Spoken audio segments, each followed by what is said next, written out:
This is the Star News Brief. I'm Mark Gitau. Top politicians in the Kisiiland region say their community has been shortchanged since Uhuru Kenyatta's former Super Minister Fred Matiang'i left government. Gusii community leaders are considering a mass walkout from ODM, saying they continue to be marginalized and the Ruto Raila broad-based government has not benefited them. Although Matiang'i hasn't himself declared, insiders say he has set his sights on the presidency in the 2027, aiming to topple Ruto. Rebellion against President William Ruto and former Prime Minister Raila Odinga is sweeping the Gusii region, signifying a new alignment in the region's political trajectory.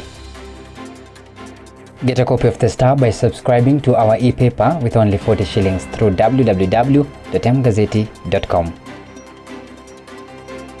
About 6,000 ethnic Makondes in Kenya became citizens in 2016, but it was not without frustrations by government officials. The community, which is spread across Kenya, Tanzania and Mozambique, had for decades remained stateless despite strained efforts by their forebearers to get recognition. The Kenya Human Rights Commission says in its book, A Right and Fight, 30 Years of the Kenyan Human Rights Commission's Legacy, published in December last year to mark 30 years anniversary, that it was inspired by Makonde community's fearlessness and resolve. Diana Gishemwa, former program manager at KHRC, narrates in the book that despite the countless suffering and pain that members of the community faced over the years, such as the trek from Mombasa to Nairobi facilitated by KHRC, the Makonde's effort eventually bore fruit.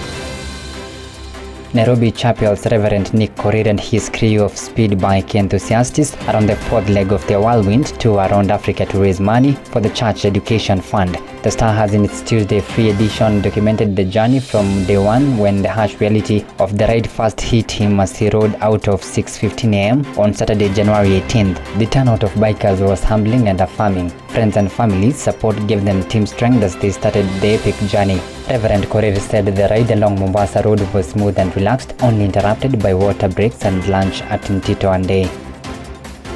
President William Ruto and his predecessor Uhuru Kenyatta are sending puzzling signals with their hot and cold relationship ahead of the 2027 polls, known to be sworn enemies following their bitter fallout in the run-up of the 2022 elections. Ruto and Uhuru surprised the country with their recent display of camaraderie. Ruto visited his predecessor in his Ichaweri home in Gatundu, Kiambu County on December 9th, triggering talk of a political reunion. They held a closed-door meeting for several hours before stepping out for photos in what was theorized by political observers as the end of their bad political blood.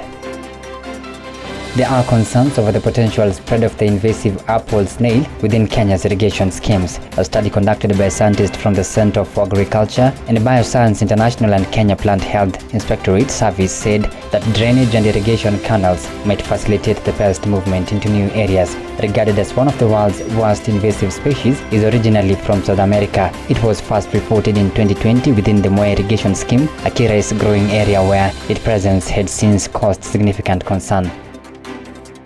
Get a copy of The Star by subscribing to our e-paper with only 40 shillings through www.mgazeti.com.